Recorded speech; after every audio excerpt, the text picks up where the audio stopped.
স্বামীকে ঘুম পাড়িয়ে লিঙ্গ কেটে দিল স্ত্রী। তোলপাড় দশমিনা, উত্তপ্ত আলিয়াপুর।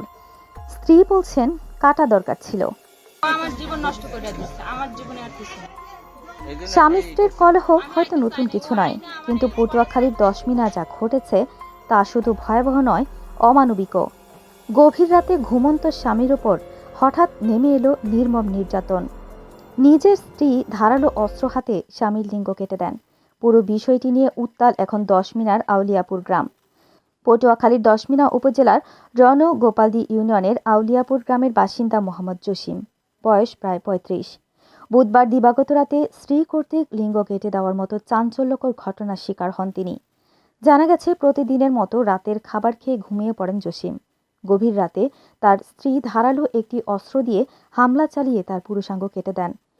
এরপর তার আর্তচিৎকারে ছুটে আসেন প্রতিবেশীরা।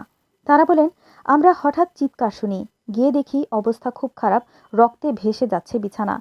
জরুরি ভিত্তিতে প্রথমে তাকে দশমিনা উপজেলা স্বাস্থ্য কমপ্লেক্সে নেওয়া হয়। পরে তার অবস্থা গুরুতর হয় বরিশাল শের-ই-বাংলা মেডিকেল কলেজ হাসপাতালে পাঠানো হয়।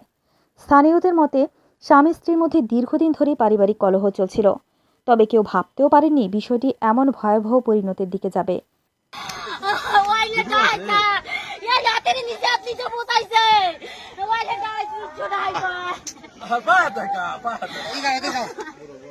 দশমিনা থানার ওসি বলেন, ঘটনার খবর পেয়ে আমরা দ্রুত ঘটনাস্থলে যাই।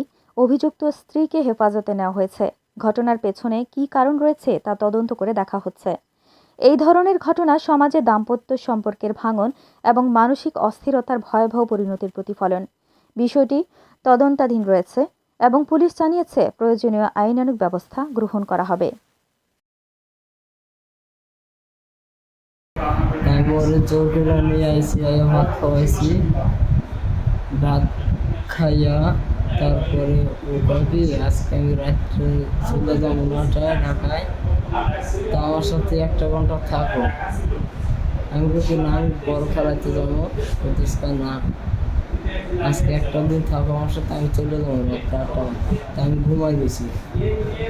যখন দেখি আমার ওই জায়গাটার শব্দ শুনছি, যাই দেখে আমার চোখ বাঁধা, আমার চোখ বাঁধা দিয়েছিল, ঘুমের কথা আমার।